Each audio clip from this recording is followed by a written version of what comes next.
Grazie, buongiorno a tutti e a tutti. Grazie per averci invitato a questo vostro primo congresso.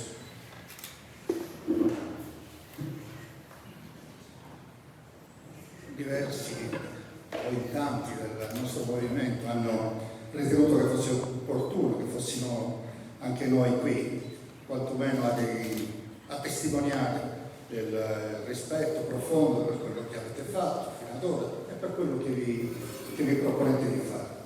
Oggi ho avuto modo di sentire la relazione di Danilo, un vasto programma, vastissimo direi, e quindi ha bisogno di auguri particolarmente forti e sicuramente ha il mio più convinto auguri per il futuro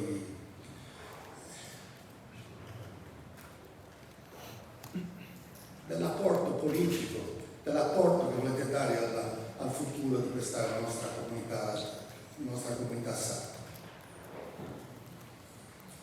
In attesa di vastissimi programmi, magari uso un minuto per ricordarvi che a fine mese ci sarà un'attesa sentenza della Corte Costituzionale sul conflitto di attribuzioni della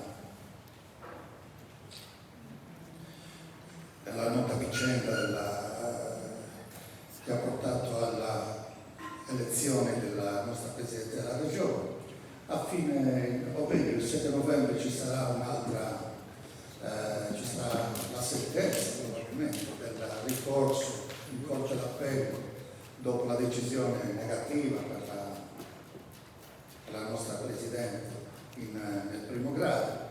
Tutto questo per dire che è moltissimo probabile che si andrà a votare molto presto e quindi forse vale la pena anche di focalizzare la vostra attenzione sui prossimi passi.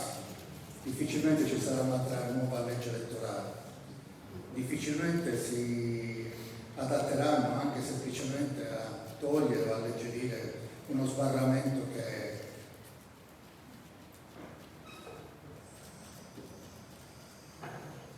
ha fatto fuori un pezzo di democrazia sarda nelle ultime tornate elettorali. Quindi bisognerà che vi prepariate con molta determinazione e anche facendo tesoro, come ho sentito che avete intenzione di fare, facendo tesoro dagli errori del passato. E nella prossima campagna elettorale ho sentito due temi importanti. La desertificazione della Sardegna è in atto ed è davvero uno dei temi.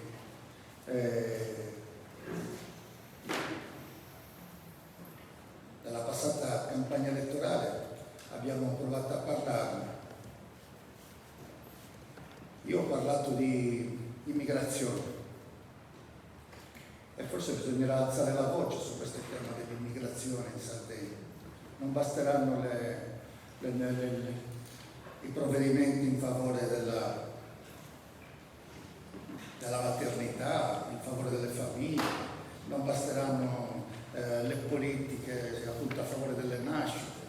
Ormai c'è bisogno di un momento di rottura talmente forte che non può che passare dall'immigrazione controllata, se possibile, ma aiutata, agevolata, sostenuta nella fase iniziale del loro arrivo. Ma è un tema che vale la pena di dibattere, su cui vale la pena anche di confrontarsi, anche di litigare, ma io credo che sia un tema su cui la politica oggi ha avuto paura di confrontarsi, invece è il momento di farlo.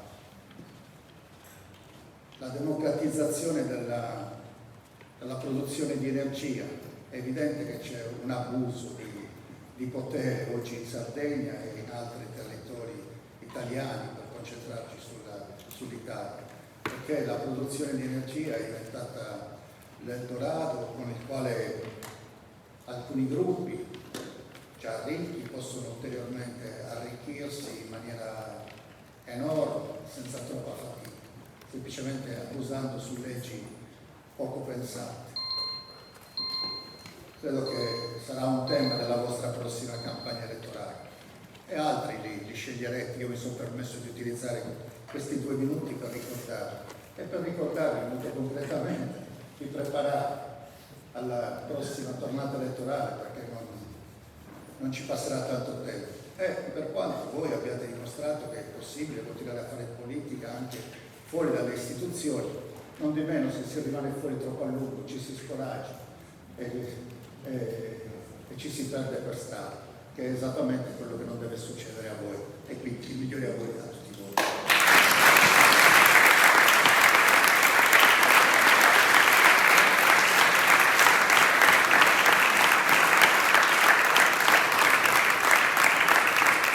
Grazie. Assemblea Nazionale Sarda.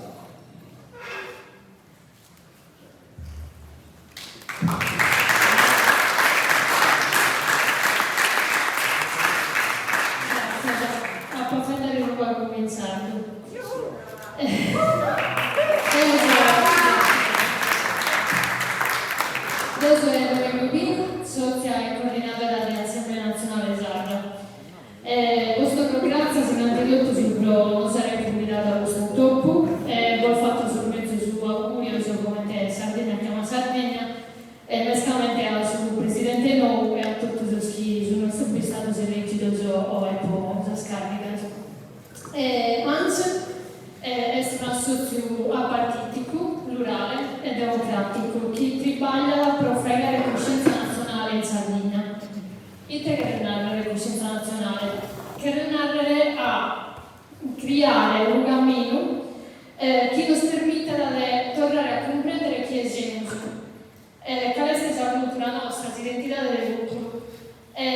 Questo è un cammino che tiene senso solo se lo facciamo pari a tutta la società sarda. È proprio questo che ANS è un associo apartitico e che si deve poter imparare tutta la società a banda delle ideologie e dei partiti. Con Sardegna chiama Sardegna, teniamo idea già comune e tanto su augurio che facciamo come ANS a Sardegna chiama Sardegna è crescere parisi e tripagare parisi in su che facciamo e l'opera a conoscere una Sardegna sempre più viziosa e libera. Grazie.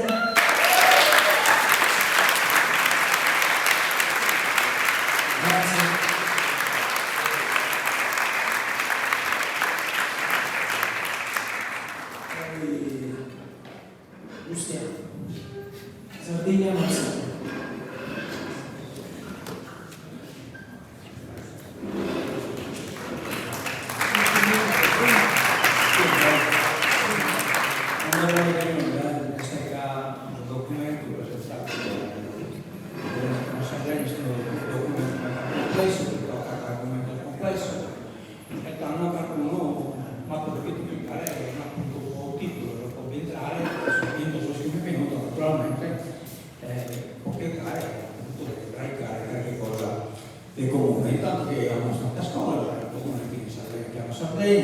Tanto che argomenti sono condivisi, non ultima questa questione di questa legge elettorale.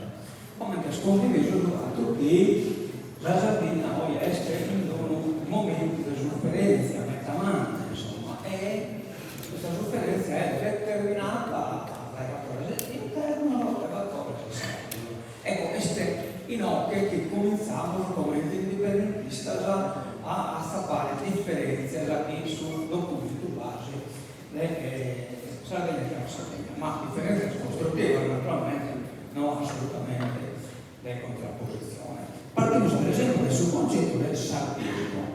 Il sardismo noi siamo restati sul concetto del dove siamo mossa, cioè il concetto che è etico, è accessibile, da dare a una collettività di tre, non a una parte di questa collettività che commenta, che comprende sul documento che Sardegna chiama Sardegna, fino a questa relazione che ha fatto un pattuato che è danino, cioè sul sardismo, come anche sul catalanismo, eccetera, eccetera, sono concetti relativi a tenere a suo popolo in tregua, a tutto un popolo. A nessuno è motivo di vietare di essere sardista.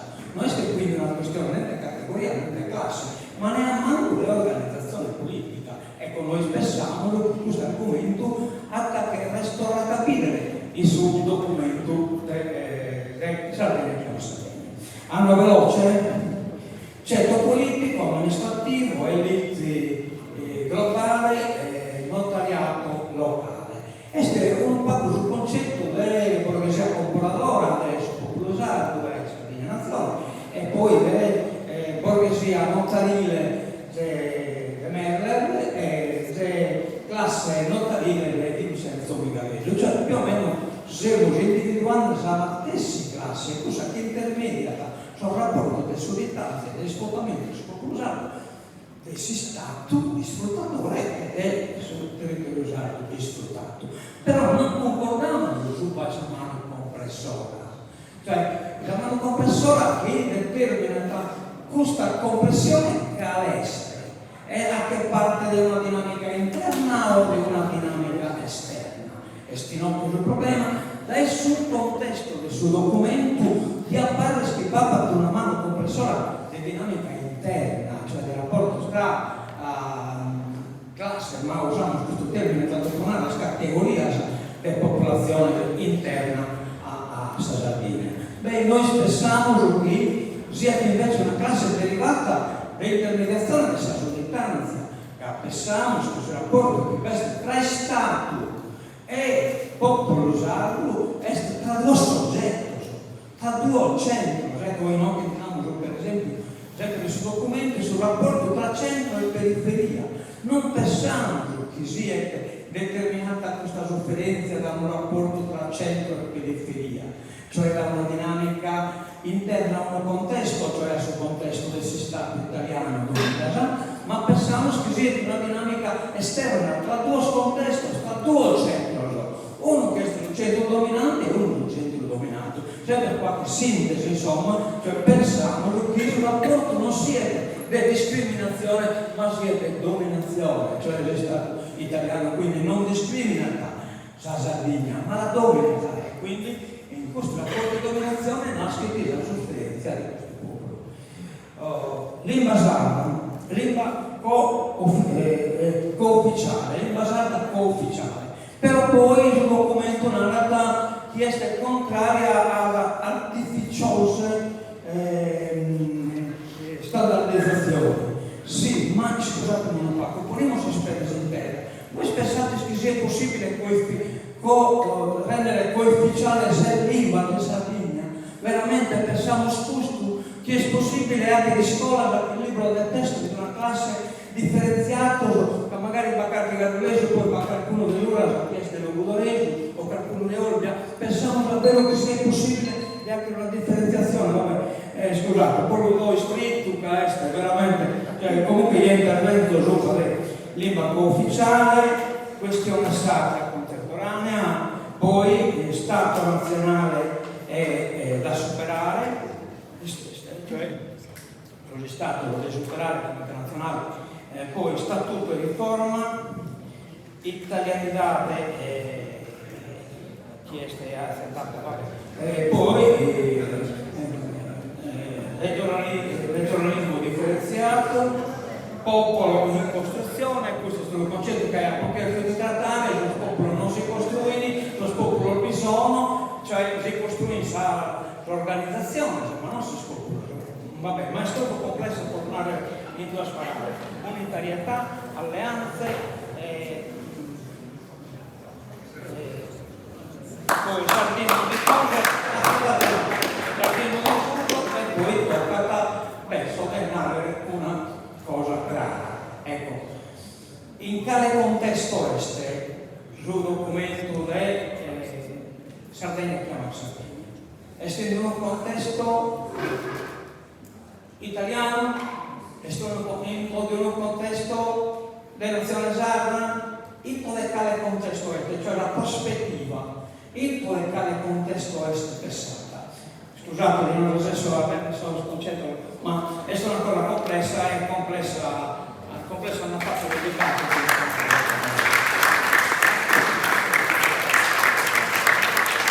Grazie. Noi, autonomia e ambiente.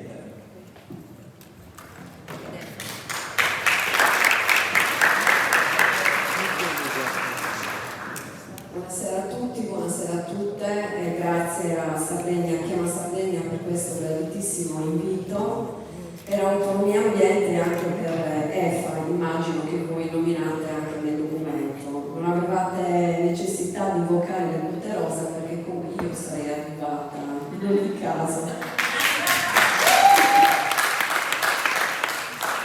Mi riferisco subito al vostro documento congressuale, quello che io ho ricevuto, poi ho visto oggi tanti emendamenti e questo vuol dire che avete anche lavorato prima, durante e dopo il congresso. Dunque, nel vostro documento congressuale voi parlate di interlocuzioni, no? con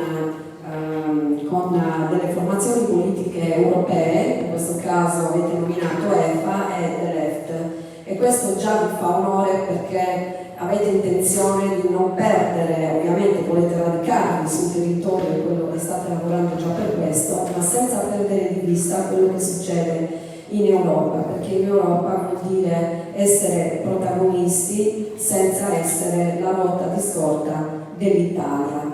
Dunque vorrei però fare alcune precisazioni perché nominate EFA e The Left alla sinistra sono due formazioni anche tecnicamente diverse, perché senza entrare nel merito proprio delle differenze, ma ci sono delle cose di sostanza, no?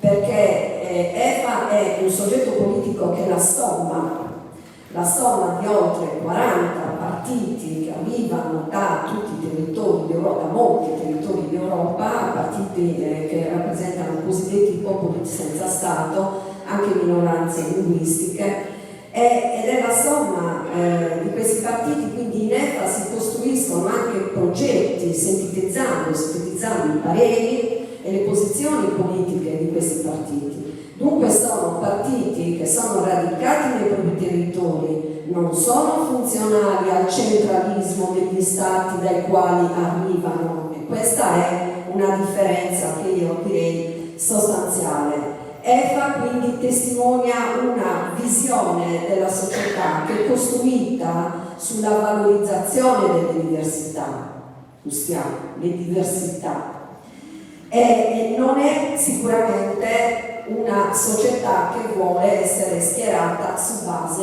ideologica. Noi, EFA, European Free Alliance, siamo l'unico partito europeo che dichiaratamente sostiene la necessità di superare il passato degli stati nazionali, degli stati-nazione, e questo superamento avviene attraverso un governo, il governo dei territori, l'autodeterminazione dei territori a seconda della vocazione di ogni territorio, perché per noi non esiste una soluzione unica che vale per tutti i territori. Per quello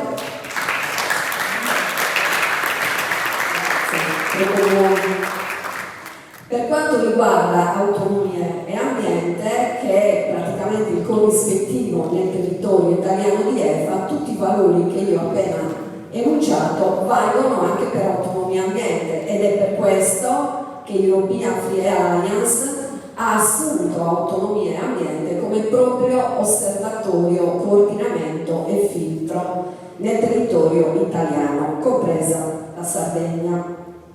Quindi queste erano delle premesse doverose. Poi, facendo sempre riferimento al vostro documento politico, voi accennate a delle alleanze, eventualmente delle alleanze strategiche nel territorio italiano, e fate un esempio molto preciso, no? Nominate il Patto per il Friuli Venezia Giulia, che alle regionali si è presentato con un proprio candidato, esprimendo un proprio candidato presidente in una coalizione di sinistra, di centro-sinistra. Ora, io vi posso testimoniare senza sconfessare, guardate, senza sconfessare questa alleanza, che ci sono stati dei problemi, per cui bisogna stare attenti alle alleanze, perché il vizio di una certa sinistra è quello di egemonizzare. Già dall'inizio, io ero a Torino, lessi sulla stampa la prima uscita della Schlein con Massimo Muretuzzo, che era il candidato espresso dal Patto per le Autonomie in Friuli. Bene, non si faceva menzione assolutamente del fatto che questo fosse un candidato espresso dall'area autonomista friulana, dall'area identitaria, perché il Friuli va anche oltre. Ora mi prendo anche io quei minuti che si è preso Bustiano, essere parità di genere. E allora mi perdonerete se vi faccio questa paternale, quindi per dirvi che è vero, le alleanze ci si allea con chi ci somiglia, con chi condivide con noi valori fondamentali, per esempio l'antifascismo, Dio santo, certo che sì. Ma attenzione perché quando l'area autonomista, l'area identitaria, l'area indipendentista esprime un proprio candidato, non bisogna mai sacrificare, neanche all'interno di queste coalizioni, mai sacrificare la propria identità perché pensiamo di essere i più piccoli, perché qua c'è un'area che è la sinistra italiana che è in carenza di vocazioni. Le vere vocazioni arrivano dalla nostra area, dall'area autodeterminista in tutti i territori italiani, dalla Sicilia fino al Friuli. Quindi, cari amici e cari amiche di Sardegna si chiama Sardegna, la vera novità siete voi, non dimenticatevelo. Grazie a tutti e buon lavoro. Grazie.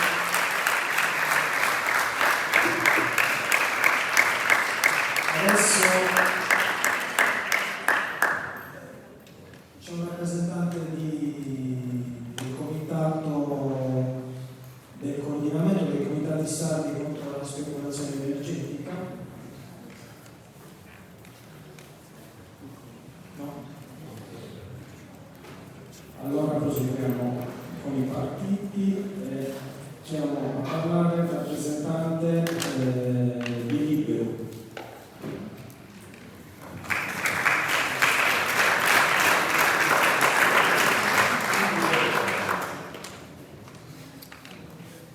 Buonasera a tutti, sono Mauro De Sì, sono riferimento territoriale di Libero e sono qui per ringraziare dell'invito e portare a tutti il saluto del partito. Saluto che avrebbe dovuto portare la nostra segretaria Caterina Tani, che aveva già assicurato la sua presenza ma che invece al momento è impossibilitata a partecipare. La sua presenza sarebbe stata già una prima risposta alla considerazione anche avanzata nell'email di invito rispetto alla promozione e alla partecipazione femminile nella politica sarda. Perché in Libero uomini e donne lavoriamo per lo stesso progetto, indifferentemente rispetto al genere, e ciascuno è senza nessuna discriminazione o prevalenza l'uno dell'altro. Lo dimostra la nostra storia, avendo avuto più donne che uomini nel ruolo di segretari, senza nessuna forzatura o istituzione di ipotetiche quote rosa.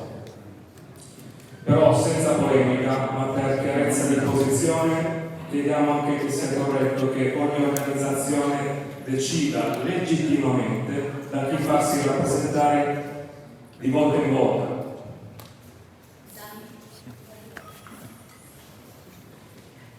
Chiedete sempre all'invito di poter evidenziare nel tempo consentito eventuali punti di convergenza, individuati nella lettura di bozza del documento politico che ci avete inviato. Possiamo dirvi che è certamente condivisibile l'analisi di apertura del documento sulla situazione generale europea.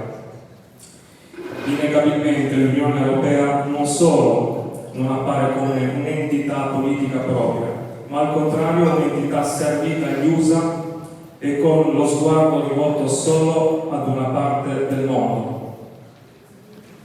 Incapace per 3 anni di avanzare seriamente una proposta diplomatica di incontro fra le parti di conflitto russo-ucraino, Per non parlare del silenzio complice verso il genocidio dei palestinesi che sta portando avanti indisturbato e impunito Israele. 800 miliardi da spendere in armi che pagheremo noi tutti i cittadini, perché verranno tolti la sanità, scuola, trasporti e via dicendo. E le insopportabili posizioni dei due pesi e due misure assunta nei confronti delle due realtà.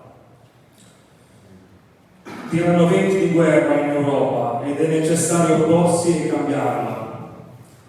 Ancora, e per la parte che più ci interessa, ci pare condivisibile l'analisi generale sulla situazione della Sardegna, delle sue origini e dell'attualità, con gli annosi problemi di sempre che tutti conosciamo e su cui siamo impegnati nella quotidianità: la subalternità storica ed economica, l'individuazione della Sardegna come terra di conquista per speculazioni di ogni genere e poi spopolamento o desertificazione, lingua e cultura, occupazione, giovani che vanno via, sanità, disuguaglianze sociali, democrazia, solo per citarne alcune. Sono punti di convergenza. E alcuni dei tanti problemi che anche voi indicate come prioritari sono anche i nostri da sempre. E per esempio sono la necessità di valorizzare l'agricoltura, l'allevamento, non solo come fattore economico, ma anche per l'aspetto culturale, ambientale e la cura del territorio, del paesaggio che essa ne contiene. Lo testimoniano le tante iniziative realizzate sul tema. Il deficit della rappresentanza che si esprime nelle istituzioni a causa di una legge elettorale infame, lo denunciamo da anni e come Liberu avevamo iniziato a raccogliere le firme su una proposta di legge strutturata bloccata qui dal Covid. Attualmente, proprio per questo argomento, ci vede già impegnati insieme con altre realtà nel tentativo di far aprire una discussione nel Consiglio regionale. O la tattica elettorale al servizio della strategia, cioè non si può essere sempre solo testimonianza o sempre solo nella piazza. O il tema dell'occupazione militare, o la valorizzazione della storia e della lingua sarda, pur con qualche sfumatura. Per noi che ci definiamo indipendentisti, esiste un'unica lingua sarda, nazionale, che non è necessariamente e dogmaticamente la LSC, ma comunque unica e da insegnare nelle scuole. Dal definirsi o dall'obiettivo che abbiamo, iniziamo invece evidenti differenze. La diversa lettura sul ruolo degli Stati-nazione, con quale strumento realizzi la piena liberazione nazionale e sociale anche in relazione ad altre realtà di nazioni senza Stato, cui fate riferimento nel documento, o il tipo di struttura che sceglie di darsi. Ma siccome ci avete chiesto di evidenziare punti di convergenza e non di differenza, crediamo di averli richiamati almeno per titoli e quindi possiamo decidere per oggi di fermarci qui. Anziché sul marcare le differenze, ci teniamo di collaborare sulle cose in cui si potrà fare un pezzo di strada in comune a beneficio del popolo sardo. Vi auguriamo un buon lavoro. Grazie.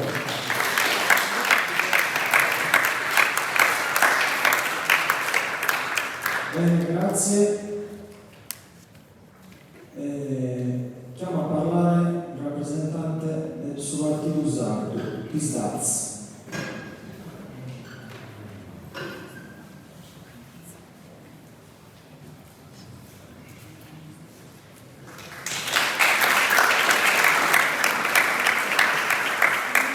Salve a tutti, dico io il nome visto che non c'era, da Marco Ruglio. Vengo da Sassari e oggi sono qui a portarvi i saluti del Partito Sardo d'Azione e in particolare del Presidente Antonio Moro e del Segretario Nazionale Cristian Solinas. Innanzitutto un caloroso augurio a tutti voi per il vostro primo congresso per aver potuto esprimere quelli che sono i vostri organismi, e in particolare Danilo che ha avuto la possibilità di conoscerlo, un nostro evento che facciamo a Sassari sulla legge elettorale, quindi un grosso in bocca al lupo per il tuo nuovo ruolo di portavoce. Bene, siccome ho 5 minuti cercherò di essere conciso, però permettetemi innanzitutto di dire una cosa, che io sono qua più o meno da un paio d'ore e ho visto tanti giovani, io ho 20 anni, ok? E entrare in un mondo politico fatto prevalentemente da gente molto grande, per utilizzare un termine diciamo gentile, e poi venire qui e trovare tanti giovani e soprattutto tante ragazze. Ecco, io ho fatto anche la militanza intorno al movimento giovanile del partito e la prima grossa difficoltà era cercare di interfacciarsi con quella parte di società che sono appunto le ragazze, le giovani ragazze che purtroppo non si riesce a fare entrare nel meccanismo politico. C'è proprio un problema che sta alla base, in cui c'è una società, c'è un sistema che non riesce di fare interagire con loro, e quindi sono veramente contento che voi siete riusciti in questo senso a trovare un modo per coinvolgere una pluralità di persone di questo tipo. Andando nel dettaglio, oggi il grande tema è quello dell'autodeterminazione. Se ne è parlato tanto, si è parlato tanto di stati, di nazioni senza Stato. Queste sono battaglie che il partito da 104 anni porta avanti con orgoglio, e mi ha fatto piacere la citazione che si è sentita prima nei confronti di Mario Melis, però Mario Melis diceva anche un'altra frase. Diceva che purtroppo finché quelle forze saldiste indipendentiste non avessero raggiunto il 51% del consenso, non si sarebbe potuto governare. Questo purtroppo è un dato di fatto. E quindi ecco che alle volte le alleanze sono necessarie. E questo è un tema che il partito ha sofferto molto, perché non giriamoci intorno, il tema dell'alleanza con la Lega è stato uno dei temi più discussi a livello regionale e forse anche nazionale. Devo dire che quell'alleanza, che tanto ha dato, nel senso che è un'alleanza che ha permesso a un salvista di ritornare in Senato dopo quasi 40 anni, di avere il governo della regione dopo l'esperienza di Mario Melis, è un'esperienza che va valutata in modo sia positivo che negativo. Sicuramente c'è stata, a nostro parere, una strumentalizzazione di certe dinamiche, però non si può neanche dire che tutto sia andato liscio. Abbiamo governato in una delle situazioni più difficili della storia autonomistica, un periodo in cui c'era la pandemia, che ci ha tolto 2 anni e mezzo di governo. E nonostante ciò siamo riusciti a portare avanti alcune di quelle tematiche di cui oggi abbiamo parlato. Penso ad esempio allo spopolamento. Sono stati investiti solo nel periodo 2022-2025 360 milioni per lo spopolamento. Tante iniziative anche per quanto riguarda la famosa vertenza entrate, dove c'è stata una contrattazione che ha portato quasi 2 miliardi di euro alla testa della regione. Insomma, tutta una serie di cose che sono state fatte e che forse male abbiamo raccontato. Però ci sono state anche cose negative, e su quelle cose negative io sono qui per dirvi, per darvi un'informazione che forse come partito ancora non siamo riusciti ad esprimere nel modo giusto, e cioè che quell'esperienza di coalizione col centrodestra da parte del partito Saldo d'Azione è conclusa. Oggi il partito Saldo d'Azione ha le mani libere, noi non siamo all'interno di nessuna coalizione, a tal punto che alle ultime amministrative, parlo di quelle di Alghero, Sassari e Cagliari, le articolazioni locali del partito hanno avuto piena autonomia di decidere con quale schieramento ad andare. E prova adesso, perché è questione di giorni, fine settembre ci saranno le elezioni di secondo livello e le provinciali. A Sassari, ad esempio, il partito di Sassari, a Sassari il partito sosterrà la lista del sindaco Giuseppe Mascia, che fa parte del PD, e c'è una lista di partiti di centro-sinistra in cui il partito farà parte, ma non perché improvvisamente siamo diventati di sinistra o di destra. Il partito non ha mai preso una posizione al riguardo. Il partito cerca accordi programmatici per portare avanti nel miglior modo possibile quelli che sono i propri punti cardini, che sono esattamente quelli di cui noi oggi qui abbiamo parlato. Il fatto che la legge elettorale oggi sia criminale è un dato su cui siamo perfettamente d'accordo. Una legge che favorisce un bipolarismo tra partiti italiani non ci potrà mai trovare d'accordo. Il fatto che oggi abbiamo una giunta di sinistra, quindi diciamo che si presume rispetto alla destra sia più vicina al popolo, che rifiuta anche soltanto di dare uno sguardo a quell'iniziativa di legge popolare di 211.000 firme, che è stata ignorata completamente, dovrebbe far capire che c'è una forte necessità di forze locali che abbiamo testa e cuore in Sardegna e che siano in grado di conseguenza di portare avanti quelle istanze. Noi oggi abbiamo un assessore regionale alla sanità che è romano, il nuovo presidente dell'autorità portuale è calabrese. Oggi i partiti nazionali stanno togliendo ai sardi la Sardegna e non ce ne stiamo nemmeno rendendo conto.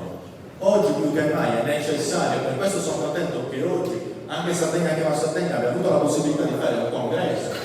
Questo vuol dire che c'è fermento, che c'è forza, che quelle idee di dipendenza, di sardismo stanno andando avanti, sono nei territori ed è importante anche dal nostro punto di vista cercare di continuare ad alimentare queste dinamiche, rimettere la Sardegna al centro, perché di questo passo anche il presidente della regione finirà per non essere più usato e noi questo non lo possiamo permettere.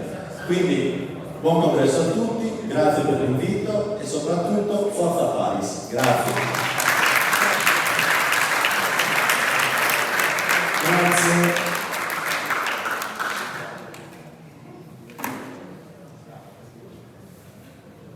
C'è un rappresentante di Sinistra Futura.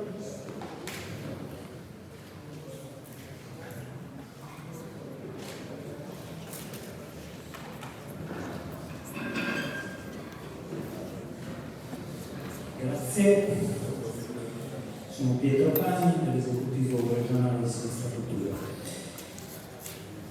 Sono qui per portare un saluto per niente formale, se già avevo intenzione di farlo. Devo dire che aver seguito i lavori del vostro congresso mi ha convinto ancora di più di questo, nel senso che ho apprezzato moltissimo sia il modo con cui avete tenuto la vostra assise, sia le parole con cui Danilo ha, diciamo così, riassunto, diciamo, i temi politici di questo congresso. Noi abbiamo fatto, Sinistra Cultura da una parte, Sardegna Chiama Sardegna dall'altra, percorsi politici differenti, scelte politiche differenti. Le ultime elezioni regionali abbiamo scelto coalizioni diverse. Oggi ci troviamo in una situazione diversa, noi siamo, la nostra forza politica sta dentro il Consiglio regionale, sta dentro la Giunta regionale, voi siete un'associazione che è fuori dalle istituzioni, diciamo così. Ci sono quindi delle diverse differenze, ma ci sono molte cose che ci uniscono, tantissime cose che ci uniscono.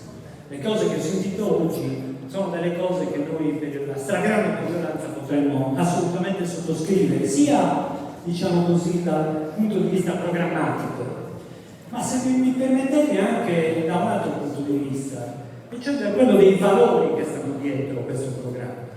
Delle parole forti, ho sentito delle citazioni importanti, che sono le citazioni che abbiamo fatto noi, diciamo così, noi, il nostro movimento, e che sono le citazioni che facciamo noi nei nostri congressi.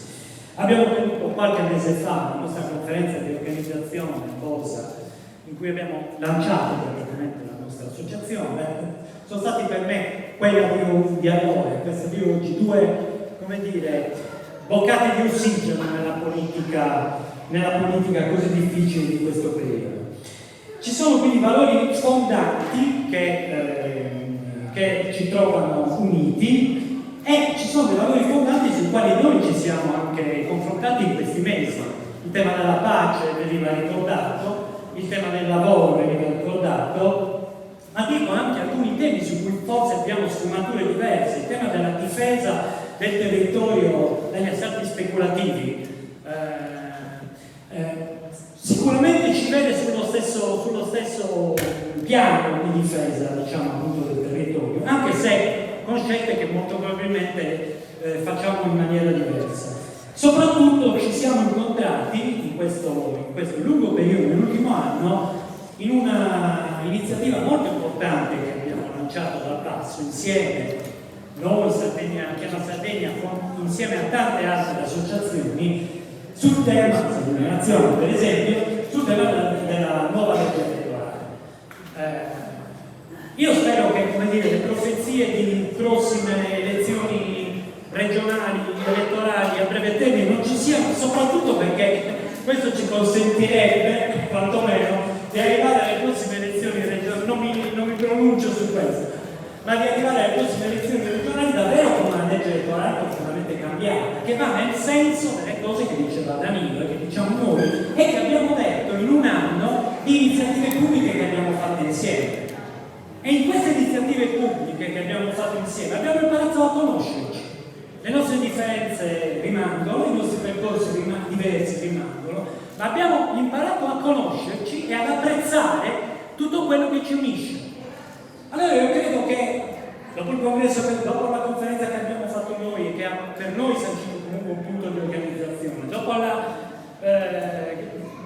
discussione che state facendo oggi col vostro primo congresso, ne approfitto per fare i miei auguri della nostra organizzazione a tutti coloro che sono stati eletti negli organismi dirigenti. Sarà un lavoro difficile, ma comunque credo esaltante. Beh, io credo che noi possiamo insieme, ma non da soli, insieme e con altri, passare a una seconda fase, che non è solo quella del confronto, cioè quella che noi abbiamo avuto fino adesso, ma è quella della costruzione.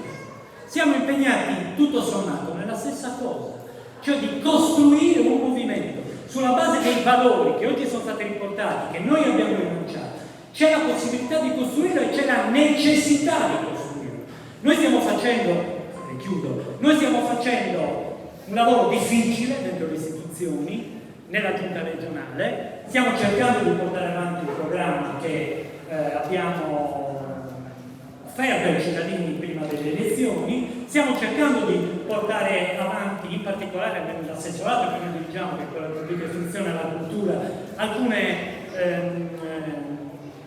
questioni molto importanti, però non basta questo. Noi non possiamo pensare di governare se non abbiamo una spinta che viene forte, che sostiene i valori che noi dobbiamo portare. Allora da oggi, io credo, ed è questa la proposta che io faccio a voi, non incontriamoci soltanto per confrontarci, incontriamoci per costruire insieme, ognuno con la sua autonomia, ognuno con la sua esperienza, ognuno portandosi le sue diversità, ma costruiamo qualcosa, perché noi dobbiamo arrivare davvero, non so se il problema sia Danilo tra 10 anni, io spero anche alle prossime elezioni regionali, possiamo già arrivare con qualcosa che ha alle spalle un movimento, gente che si è mobilitata, posizioni che non sono soltanto posizioni di forze politiche avulse, ma posizioni che rispecchiano ciò che il popolo sardo, tutto sommato, ritiene che sia giusto portare. Vi ringrazio davvero. Grazie. Adesso abbiamo la rappresentante del Rossomore del Sardegna.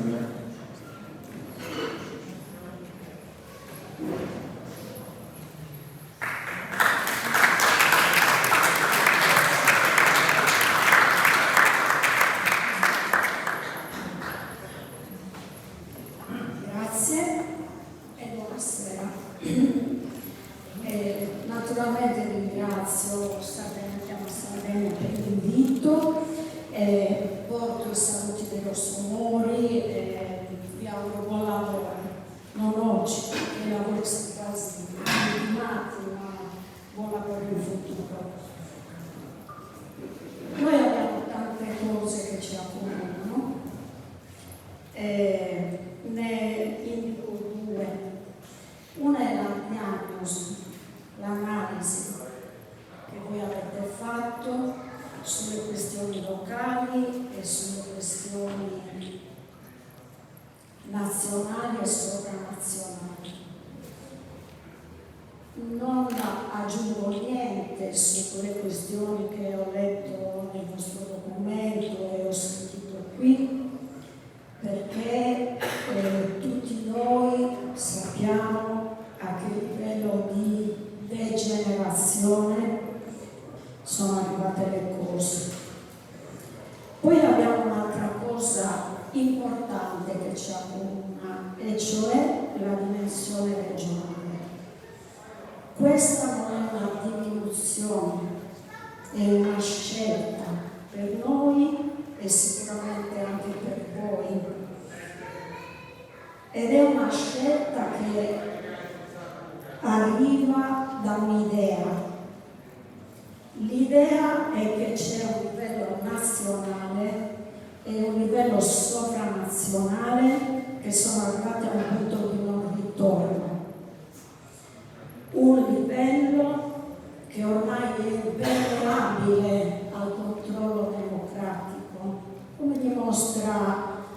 la corsa dell'Europa verso la guerra o altre cose che non elenchiamo qui di nuovo. A quei livelli agiscono dei poteri economici fortissimi che si confrontano con democrazie debolissime. Democrazie o post-democrazie, come le ha chiamate Camillo, o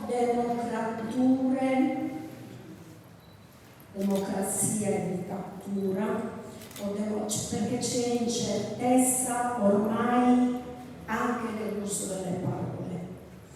Quindi questa idea a me e a noi, al gruppo che rappresento, ci ha portato alla dimensione locale, perché noi pensiamo che se qualcosa ancora si può fare, abbiamo l'obbligo di pensare che qualcosa sia necessario fare, questa può venire soltanto dal basso, in questo caso a livello locale, che non è l'unico livello basso, C'è quello dei territori deboli, c'è quello delle fasce deboli, del genere più debole, eccetera, eccetera. Ma questo è il senso del livello locale, della dimensione regionale dei Rossomori e penso anche di Sardegna, chiama Sardegna. Detto questo, però, mi corre l'obbligo, di indicare anche alcuni elementi che al momento probabilmente ci dividono, perché tutti questi discorsi devono avere un punto di caduta e ce lo avranno esattamente come ci ha detto Renato Soro, bene ha fatto a ricordarlo, tra poco, perché non è possibile che l'atteggiamento dilatorio dell'attuale Consiglio regionale, dell'attore che fa ricorso sull'altro, la porti a chiudere la legislatura. Quindi io sono d'accordo con Renato Soro che presto si andrà a votare. E quindi quello che noi ci stiamo dicendo troverà un punto di caduta nelle scelte che noi dovremo fare tra poco. Io ho letto il vostro documento, non ho piena contezza degli emendamenti che ci sono stati, temo che la legge elettorale sarà invariata e mi dispiace sentire di forze che sono presenti oggi al governo o che lo sono state per 5 anni nella precedente legislatura dire che la legge elettorale è uno schifo, pur sapendo tutti noi che nessuno ha messo un dito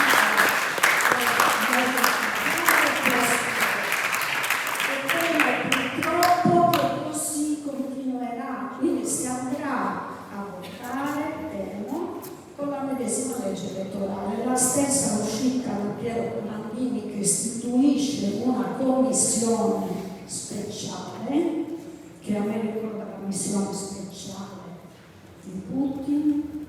Sono espressioni che servono a non chiamare le cose con il loro nome. Comunque la commissione speciale di Comandini si è dato un orizzonte di lavoro di 2 anni per cambiare la legge elettorale, cambiare lo statuto, un programma molto ampio di cui parleremo.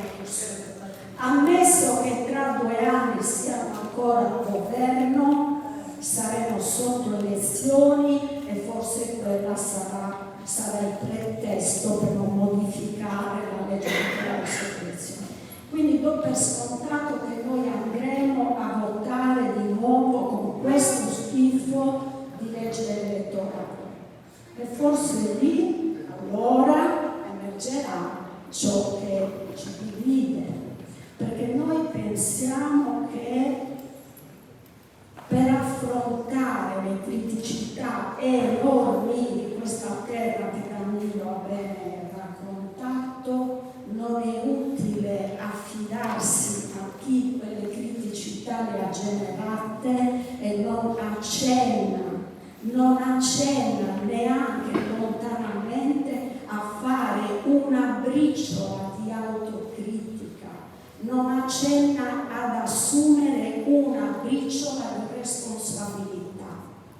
Noi pensiamo che da dentro non si cambia nulla, non si contamina, non si modifica, anzi, noi pensiamo che a quel sistema che ha portato la Sardegna fin qui si offra anche la copertura del nuovo, del giovane, della freschezza, della faccia pulita, come tante ne ho visto qui.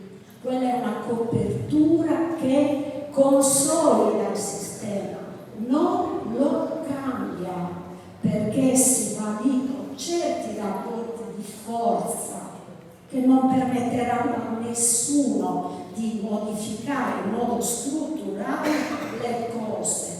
Quindi non ho apprezzato la benedizione di Renato Soru, che vi ha detto non si può stare per sempre fuori dalle istituzioni. Ho apprezzato di più il richiamo di Lidia Fancello di EFA, che vi dice attenzione come sono andate le cose nel Friuli, attenzione come vanno le cose quando ci si intruppa in certe ammucchiate elettorali, perché quindi c'è bisogno sì di un bel progetto nuovo, autonomo, come quello che voi vi state ponendo come obiettivo, ma quel progetto va affidato e va messo nelle mani di chi ha la volontà, oltre che la libertà di portarlo a termine.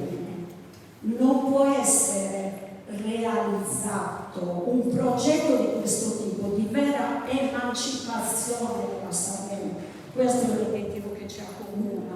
Non può essere realizzato da quelli che si chiamano i partiti italiani, con un'espressione che a me non piace. Preferisco dire i partiti a guida, i partiti guidati da Roma, e questo non è un modo di dire, perché mai come negli ultimi decenni, almeno 2, è avvenuto questo. Noi abbiamo avuto il governo della Sardegna partiti a guida romana. Questo l'ho voluto dire per dare un senso, per correttezza, per dare un senso non formale alla nostra presenza qui. E quindi vi auguro seriamente, lo auguro a voi ma a tutti noi, che voi siate veramente una forza di rottura, e che valutiate bene se questa rottura si può fare dall'interno oppure dall'esterno. Grazie. Grazie.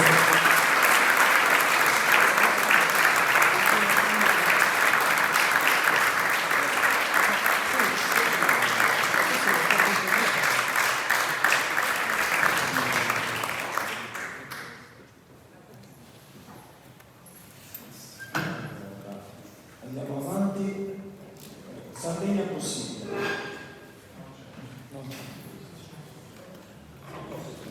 Ventola.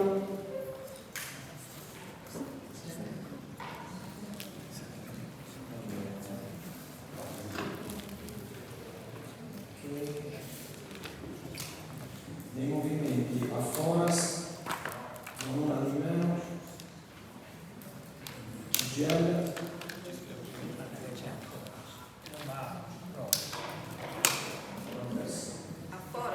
Deve essere in fora. USV, Alleanza Verdi a Sinistra, Europa Verde. Prego.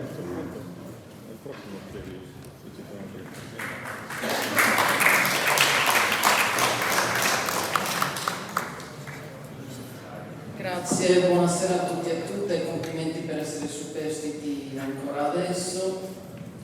Io sono Alessandra Caso e sono stata incaricata dopo una riunione dell'esecutivo regionale di Europa Verde, di cui faccio parte, di rappresentarci in parte anche come Alleanza Verdi e Sinistra al nostro congresso. Io vorrei fare, anzi noi vorremmo fare, scusate, gli auguri non al gruppo dirigente, ma a tutta Sardegna chiama Sardegna, perché avete messo in piedi un congresso che fa invidia ai partiti tradizionali. Abbiamo apprezzato molto il contenuto del vostro documento, ci fa sentire a casa letteralmente. E personalmente venendo qui ho apprezzato molto anche il metodo che avete utilizzato per non solo costruire il documento ma per emendarlo, per continuare a lavorare. E allora l'augurio che dobbiamo farci è che Sardegna chiama Sardegna viva ancora a lungo, a prescindere dal suo gruppo, che da donna ha preso moltissimo, non è chiamato gruppo dirigente ma gruppo di cura. Vi porto il saluto, anche noi abbiamo due portavoce, un uomo e una donna, rispettivamente Antonio Piu e Francesca Citroni, e il saluto della nostra capogruppo in Consiglio regionale, che anche lei è una donna, Maria Laura Urru. Allora, io mi sento molto vicina alle cose che ha detto Pietro Pani, perché noi, anzi forse anche rispetto a Sinistra Futura, abbiamo qualcosa extra che ci mette in comune con Sardegna chiama Sardegna, ed è il fatto che Europa Verde è un soggetto federativo che guarda soprattutto alla dimensione europea e molto meno a quella statale italiana, anche se ovviamente abbiamo costruito un'alleanza anche per le elezioni politiche e per la nostra partecipazione all'interno del Parlamento. E nel caso specifico delle elezioni regionali scorse, che hanno visto Sardegna chiama Sardegna in una coalizione diversa da quella di cui facciamo parte noi, nella nostra lista in realtà era una lista che federava altre sigle oltre a quelle che costituivano l'alleanza a scala nazionale, e questa credo sia una dimostrazione non solo di autonomia ma anche di capacità di costruire alleanze. E dentro questa capacità di costruire alleanze, leggendo il vostro documento, ci sono moltissimi temi che condividiamo. In primo luogo i temi del diritto all'abitare e i modi che proponete, ma noi ne avremo altri ancora e quindi sarebbe importante lavorare insieme per costruirlo. C'è poi un tema che a noi costitutivamente è più caro che ad altri o altre, che è il tema legato al cambiamento climatico, che cambia in causa non solo la pianificazione energetica e la localizzazione. Vorrei ricordare che dall'opposizione la prima proposta di legge per bloccare le installazioni senza consenso delle comunità locali è stata depositata da Diego Loi, sindaco di Santo Lussurgio, consigliere regionale di Europa Verde. Così come la proposta di legge che rischia in qualche modo di essere, a ragione Lucia Chessa, vittima di una tattica dilatoria per il cambiamento della legge elettorale regionale, che è venuta su proposta di una scuola di formazione politica e non da parte di una lista, è stata depositata dalla nostra capogruppo Maria Laura Urru in Consiglio regionale. Allora, credo che sia molto importante, siccome anche noi, nonostante siamo la terza forza della coalizione, soffriamo un po' alcune delle pratiche della politica paludata, diciamo così. Per noi è fondamentale continuare a lavorare al modo in cui avete lavorato voi. Cosa intendo dire? Noi abbiamo costruito per esempio il programma elettorale del comune di Alghero, convocando la popolazione in un giardino e lavorando insieme con tavoli tematici. E quel programma è diventato vincolante, è diventato non solo il programma elettorale ma anche il documento unico di programmazione, e quello ha finito per vincolare persino esponenti della maggioranza precedente che oggi sta all'opposizione. Quegli esponenti sono diventati i nostri alleati. Allora, perché lo dico? Perché quel modo di lavorare, voi avete una grande capacità, che è quella di coinvolgere le competenze e non i possessi di tessere. Avete la capacità di coinvolgere le idee e non i consensi misurati in migliaia di voti. Quella capacità non vada persa, e questo è il grande augurio che voglio fare ancora una volta a Sardegna chiama Sardegna. E però voglio prendere in prestito alcune parole che ho sentito da Danilo Lampis.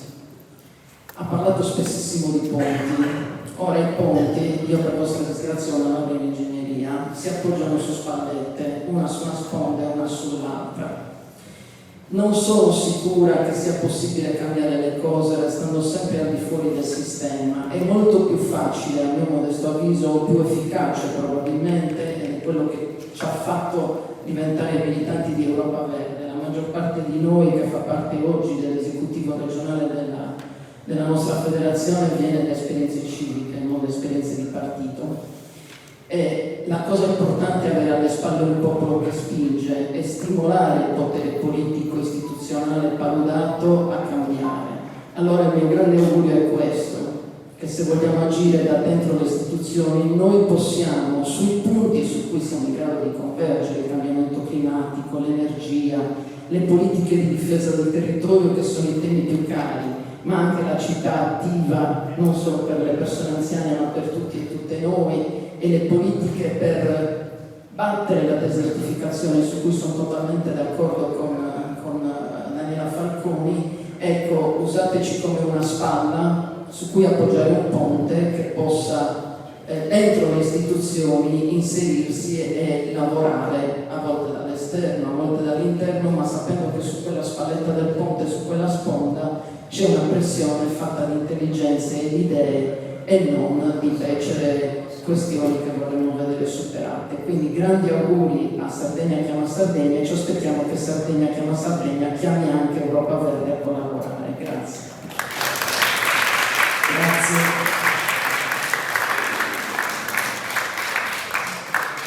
Ora Marcantonio, in rappresentanza del GIS Giovani Scorgese. Saluto a tutti. Io mi avviso Marcantonio Farris, sono in scuola e rappresento un movimento politico che si giulia da Sardegna Chiama Sardegna, si giulia da GIS Giovani Innovazione e Sviluppo in scuola. Sono contento di essere poi che di voi sei pizzino, sono contento che metta gente a dato in Sardica, secondo me troppa gente ha dato in Italia a noi, che anche mi piace, poco su voglio dimandare, ma secondo voi come siete un pizzinetto della scuola italiana? Cioè noi ci siamo trattati contro corrente italiano, e secondo me che dobbiamo mandare una piantinella, la dobbiamo anche entrare in società tesarda, però prima questa piantinella è già cresciuta torta, che in scuola, quando hanno andata a studiare storia, noi iscritti sui nuovi stati, iscritti chi è stata in Roma, noi iscritti chi è stata in Sardegna, che sono un Braga, chi veste un'istoria, no? Che è iscritti un cittadino italiano, che potete essere uno di Milano o uno di Genova, no? Isu, tenete zambene, sardu, tenete zambene, ne non che creare questo creare chi noi si queremos davvero puntare a un orizzonte comune, dobbiamo guardare o un'Europa de esos popoli e non un'Europa de esas nazioni come siamo sonando. E tanto cominciamo a braicare come in altre gente che vi prima, cominciamo a braicare su popolo nostro. Vai dando salimba che un zoom tenete sai da sua, che non fa bisogno di ponere una sovrastruttura. La modalità che chi veste della lingua italiana di imporre una parola. All'iscritta si chi può ogni parola chi veste in italiano, mentre sono alcune idee in sardo. Che noi ci siamo più ricchi culturalmente, teniamo ognuno la differenza sua, la particolarità sua e in pari ci siamo forti.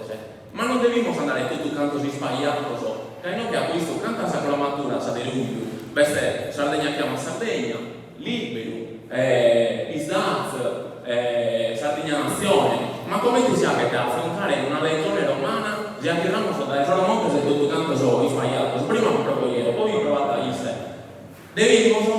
Non lo dobbiamo unire tutto canto, poi te, senza vostra, senza politica, dai non che abdicando, tutto sono i leader maggiori del mondo, non a mordere, e tanto i che devono fare di questa Europa. Poi te, non vediamo questo momento e nos unimos davvero tutto canto e la prima vita in te potete anche la gente sarda quando è unita e quando è andata contro questa legione romana e della gente che in ocche dell'Italia. Grazie a tutti e a voi.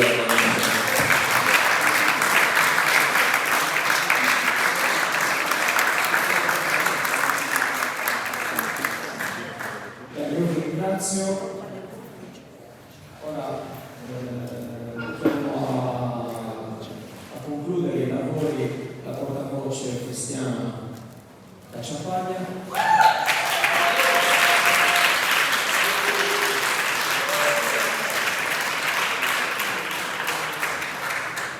Saluto a tutti, ma piace di fare questi discorsi in sardo, ma non solo le basche in sardo, e tanto da Emana se richiede in Isaia devo imparare, letteralmente in Isaia, in Saccarella, non so come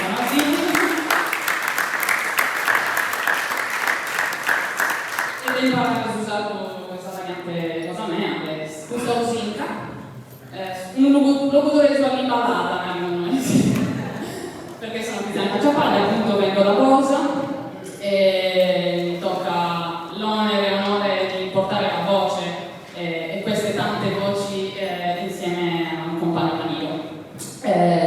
Innanzitutto ringrazio, sono tanti, sono andati via perché la giornata è stata lunga ed estenuante, ma ringrazio tutte e tutti quelli che hanno voluto dare il loro contributo, che si sono avvicinati a Sardegna Prima Sardegna anche per la prima volta, che si sono impeserati anche con fiducia prima di partecipare all'incontro proprio perché li abbiamo probabilmente colpiti. E ringrazio poi tutte le fondazioni politiche, le organizzazioni e le associazioni che hanno portato il loro contributo e ci hanno portato il loro saluto. Oggi non abbiamo assistito a un congresso, oggi l'abbiamo fatto insieme e abbiamo partecipato a un congresso, nel vero senso della parola partecipazione, che ormai è sempre più svuotata, ma che noi possiamo dire di aver provato con le nostre energie in questi anni a significare. Fin dalla prima assemblea, che si è tenuta 3 anni fa qui, organizzata per tavoli tematici come quella che abbiamo fatto oggi.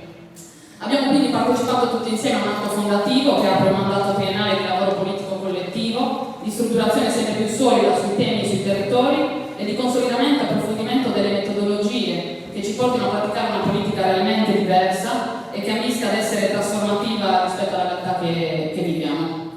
Il nome Sardegna chiama Sardegna poi racconta la nostra origine più vera di questo percorso, perché 3 anni e mezzo fa siamo partiti proprio da un tantam di telefonate tra giovani, ritornanti, restanti che si erano incontrati in vari percorsi politici, culturali e formativi e abbiamo risposto a questa chiamata noi per primi, cercando un po' di coraggio dove era rimasto, consapevoli di una cosa fondamentale, che da solo qua non si salva nessuno e che non ha senso salvarsi da soli, nelle nostre carriere, nei nostri privati, quando tutto intorno a noi ci sembra crollare.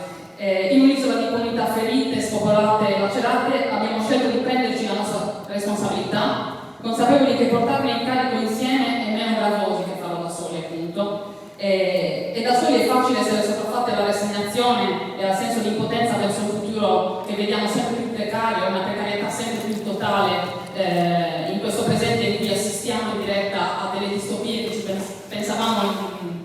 immaginavamo impensabili solo fino a qualche anno fa, ma un paio di anni fa forse.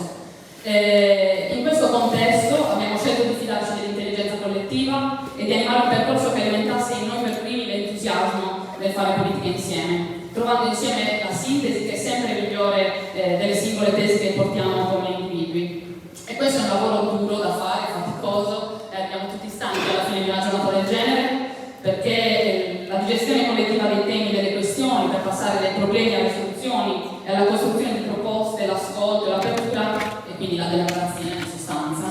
Praticare la democrazia è faticoso, però noi siamo nati con l'ambizione di provare a democratizzare la Sardegna e a risignificare anche questa parola sostanziandola nei nostri atti. Ci siamo posti l'obiettivo grosso di innovare i metodi della politica e del fare politica in Sardegna, anche per provare a rendere questo impegno che ci coinvolge, che è quello dell'attivismo, meno gravoso e quindi più attrattivo. Meno gravoso perché riconoscersi e partecipare in tante e tante alla costruzione di una comunità politica aperta, non gerarchica, collettiva e accudente è bello.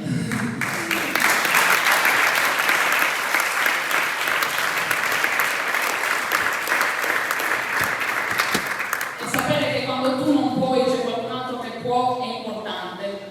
E può perché è stato messo nelle condizioni di poter dare il suo contributo.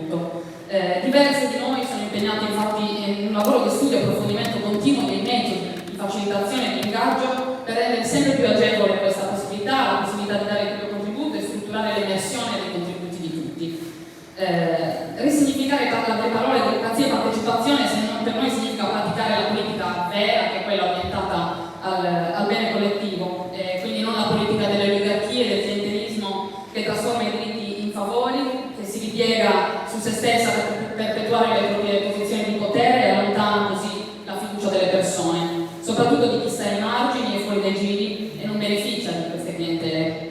Quindi a loro e a noi, che siamo gli esclusi da questi giri, tocca il conto stesso, il conto più alto, che può essere anche quello di vedersi morire un parente per mancanza di cure, perché in Sardegna ci stiamo ormai rassegnando all'idea che per sopravvivere serve avere un medico in famiglia, perché non basta più quello di famiglia, nonostante tantissime comunità anche quello.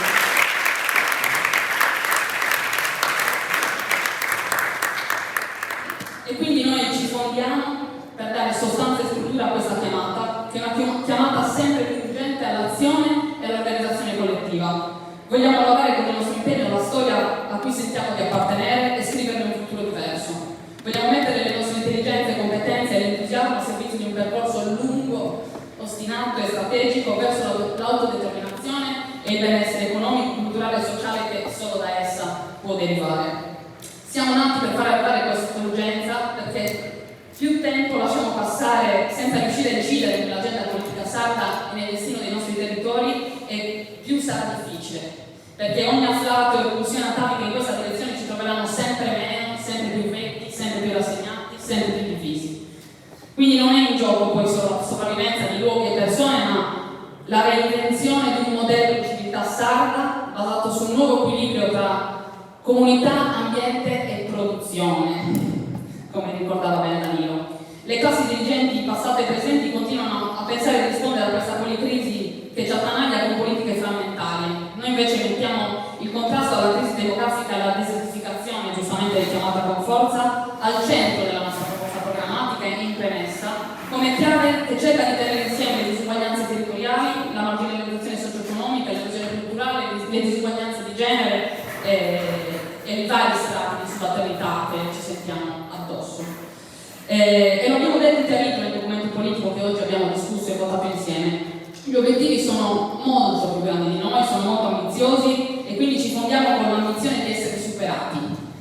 Superati da un movimento federativo più ampio che travalichi gli steccati e i muretti a secco per ritrovarci nell'urgenza di lavorare per analogie, tatticamente e strategicamente uniti nelle diversità, con l'ambizione di incidere e di non fare mera testimonianza.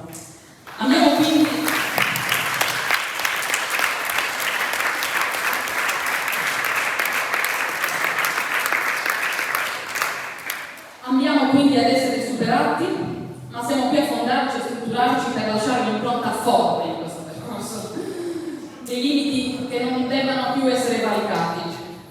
È un percorso necessario e non più rimandabile, la nostra impronta di radicalità, di innovazione dei metodi che per noi sono la sostanza, di apertura al contributo delle voci marginalizzate, che porti a risignificare il senso di fare politica insieme e per il bene comune, e quindi coinvolga le persone in modelli organizzativi aperti, partecipativi e plurali.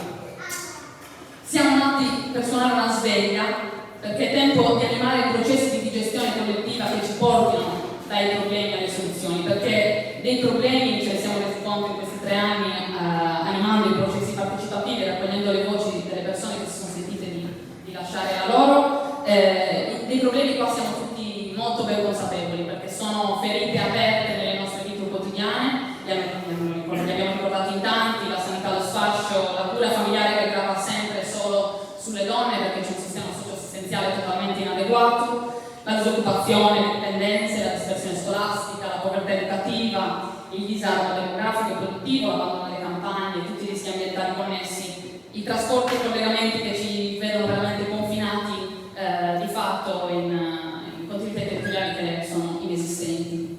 Quindi davanti a questo elenco di drammi che sconfortano è necessario chiamare tutta la nostra rabbia che questi ci generano per elevarla insieme all'ottava alta della rabbia, che è la determinazione.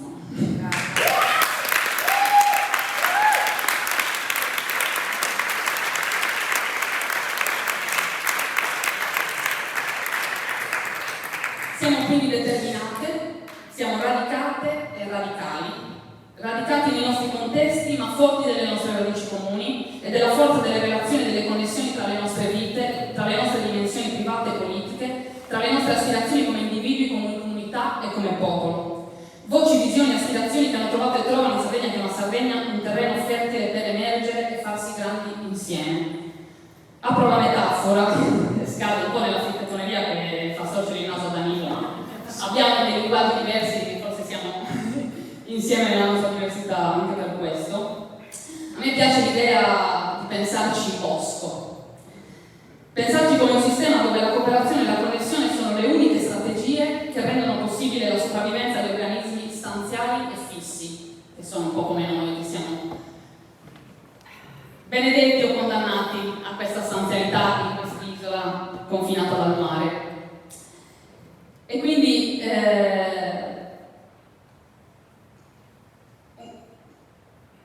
scusate. Bella questa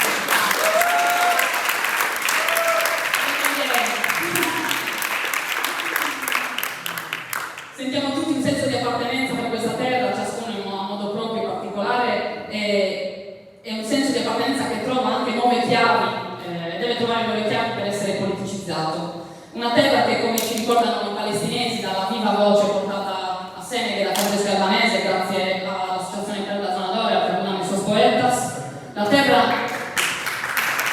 Applauso per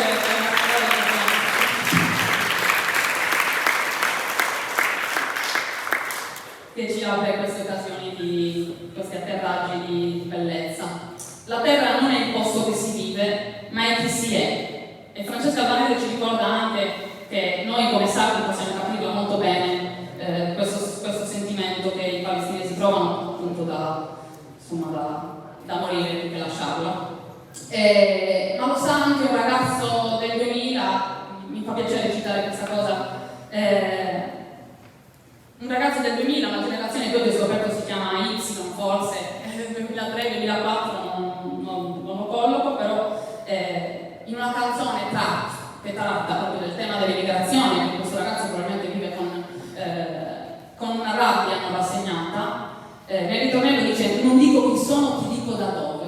E io penso che tanti di noi che hanno storie di migrazione nel loro percorso comprendano molto bene questo definirsi da dove si viene. E molto spesso l'immigrazione è l'occasione, nell'assenza di occasioni che abbiamo in Sardegna, è l'occasione per conoscersi sardi e capire e vedere con nuovi occhi il valore di appartenere a quel da dove.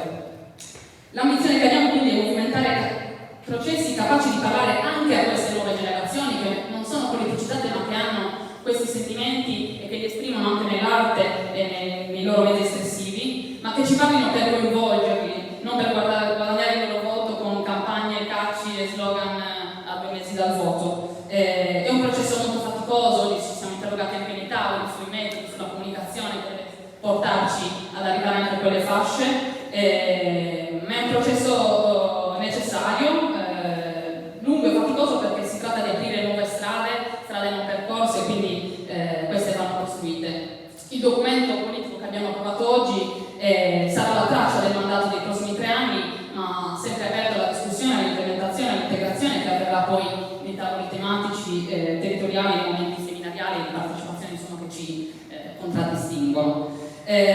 Costruire e strutturare una comunità politica aperta, quindi uno spazio di formazione politica permanente che riesca a chiamare ad attrarre tutte le energie e le intelligenze e anche l'entusiasmo di cui c'è bisogno per raggiungere gli obiettivi ambiziosi che ci poniamo.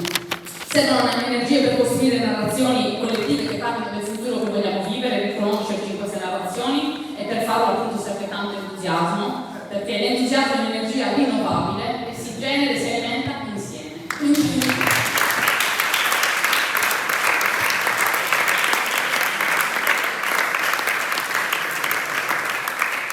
Quindi fondiamo una comunità politica aperta ed entusiasta, forte delle differenze di metodo e radicale nel metterle in pratica, partecipazione, democrazia, intelligenza collettiva ed entusiasmo contro rassegnazione, clientelismo, oligarchie e individualismo. Troppi di noi hanno attraversato spazi politici escludenti e quindi inconcludenti, chiusi e verticali, che allontanano le persone dall'idea che la politica sia una cosa che le riguarda, in particolare le donne e le voci marginalizzate. La nostra differenza di metodo oggi la ribadiamo con forza, e l'invito che abbiamo fatto alle formazioni politiche e alle organizzazioni a portare il loro saluto per tramite di una donna non è per simbolico, ma è un atto politico necessario. Perché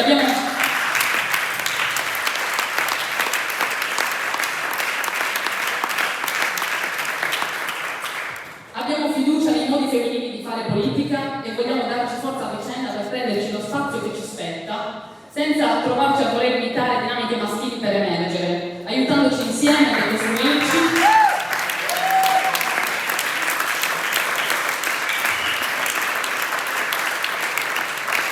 inventando modi nuovi e inediti di partecipare al dibattito, perché solo prendendoci lo spazio con le nostre visioni diverse e integrando questo punto di vista altro sul mondo, possiamo pensare di salvarci tutti insieme in Sardegna e non solo. Sardegna che è una Sardegna è quindi un invito accorato all'azione. Siamo nati per provare a umanizzare la politica e riconnetterla ai bisogni e alle questioni dei singoli e delle comunità.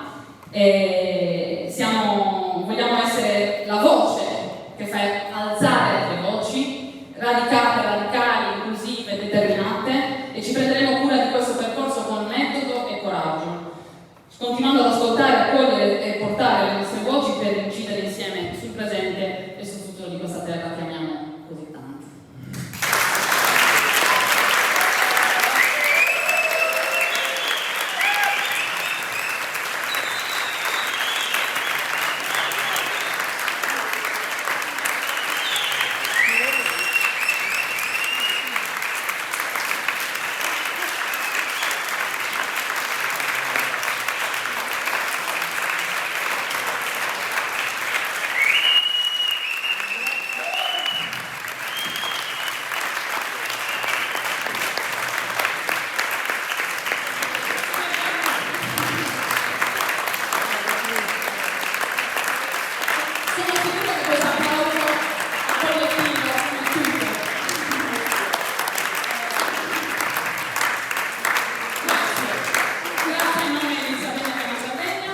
Io faccio le veci